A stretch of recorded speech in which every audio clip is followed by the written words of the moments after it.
বারাসাত পুরসভার 15 নম্বর ওয়ার্ডের বিজয়নগর এলাকায় রবিবার দুপুরের খাবার খেয়ে 4টে নাগাদ ঘুমাতে যান পেশায় মাছ ব্যবসায়ী সুদীপ দে।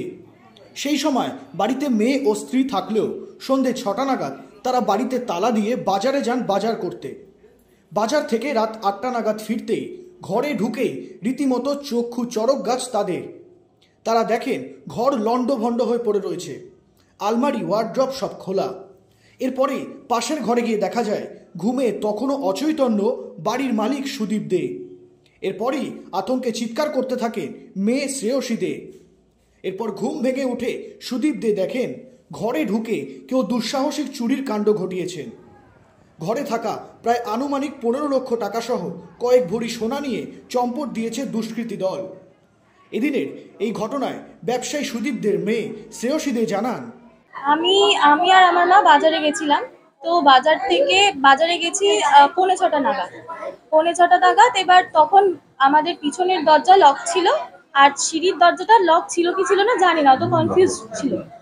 এবার এসে দেখি প্রথমে আমার ঘরে ঢুকেছি, আমার এই সেকেন্ডে ঘর। তো ঢুকে দেখি আমার ওয়ার্ড্রপটা পুরো খোলা। তো তখন একটা সন্দেহ হচ্ছে, তখন এই ঘরের দরজাটা যখন খুললাম সব ঘর এরকম তছনছ, আর বাবা এরকম কিছু একটা হয়েছিল জানি না, এত কি হয়েছে, বাবা এরকম ঘুমিয়ে আছে। বাবাকে যখন ডাকলাম তখন হুঁশ পেয়েছে। তারপরে ছাদে গেছি, ছাদে গিয়ে দেখি দরজা খোলা, আর ছাদের ওয়ার্ড্রপে যা ছিল সব নেই, কিছু নেই। কি মনে হচ্ছে যে ওরা ছাদ দিয়ে ঢুকেছে? মনে হচ্ছে ছাদ দিয়ে ঢুকেছে, কারণ ছাদের দরজায় খোলা ছিল, আর ছাদ দিয়ে ঢোকার একটাই রাস্তা, মানে অনেক রাস্তাই আছে, আমাদের 3টে বাড়ি পরপর গায়ে লাগানো। তো আমার বম্মার বাড়িটার সিঁড়ি সবসময় খোলা থাকে অল টাইম। তো ওখান থেকে খুব সহজেই কেউ ঢুকতে পারে, যে জানাশোনা কেউই করতে পারে, এরকম ঢুকতে পারে। তো ওরকম আসতে পারে। আর পেছনের গেট দিয়ে বেরিয়েছে, কারণ আমাদের পাশের বাড়ির যে কাকিমা উনি শুনেছে আমাদের পেছনের গেটে তালা খুলতে, ইভেন যেখানে আমরা বাড়িতে নেই, শুধু আমার বাবা ঘুমাচ্ছে।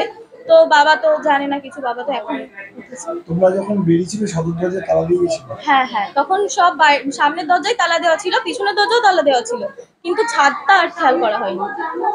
তোমরা যখন বাড়িতে ঢোকো তালা খুলেই বাড়িতে ঢোকো? হ্যাঁ, তালা খুলেই বাড়িতে ঢোকো। বাবাকে অচেতন অবস্থায় পাও? হ্যাঁ, বাবা এরকম ঘুমিয়ে আছে, বাবাকে ডাকা হয় তারপরে ওঠে। তারপর আর কি এখন এই ঘরে ঢুকে কি দেখে? ঘরে ঢুকে সব ছিটানো, সব গয়নার বাক্স ফাঁকা, কোনো যেখানে ক্যাশ থাকার কিচ্ছু নেই। আমাদের আর কি মাছের বিজনেস, তো বাড়িতে এরম লেনদেন তো কিচ্ছু নেই, পুরো ফাঁকা। যেখানে যে জিনিসগুলো যেখানে থাকার কথা সেই জিনিসগুলো সেইখানে নেই, বাদ বাকি সব ঠিকঠাক, কোথাও হাত দেয়নি, খালি যেখানে যেখানে জিনিসগুলো ছিল না মানে থাকে আর কি ওখান থেকে নিয়ে নিয়েছি। এখন আমার বিয়ের কিছু গয়নাগাটি বানানো হয়েছিল রিসেন্ট, মানে এই কিছু মাস খানিক আগে বানানো হয়েছিল, ওই ভারী ভারী গয়না সব নেই, হারিয়ে গেছে, কোথায় গেছে জানি না।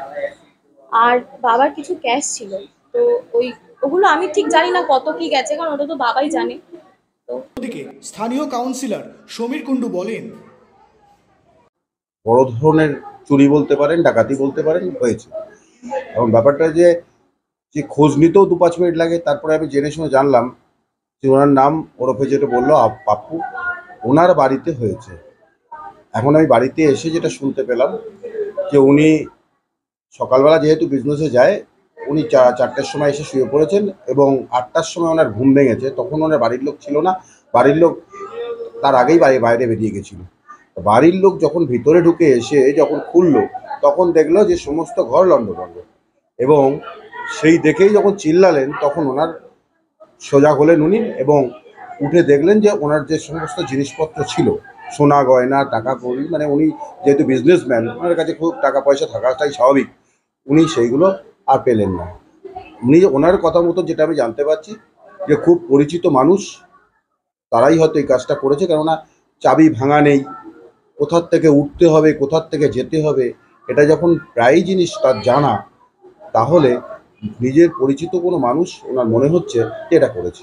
প্রায় 40 লক্ষ টাকার উপরে ডাকাতি মনে হচ্ছে, বা চুরি যাই বলুন, একটা তালা ভাঙেনি, সবটা চাবি দিয়ে খুলে, কি মনে হচ্ছে?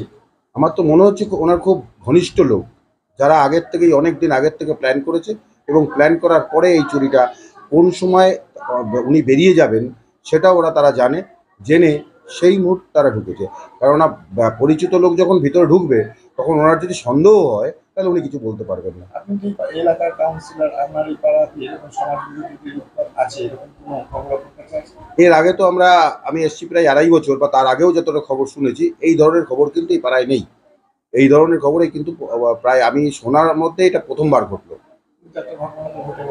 একটা ঘটনা ঘটলো, দেখছি কতটা কি পুলিশ করতে পারে, এবং আমার চেষ্টা থাকবে যাতে ওনার জিনিস পুনরুদ্ধার করা যায়।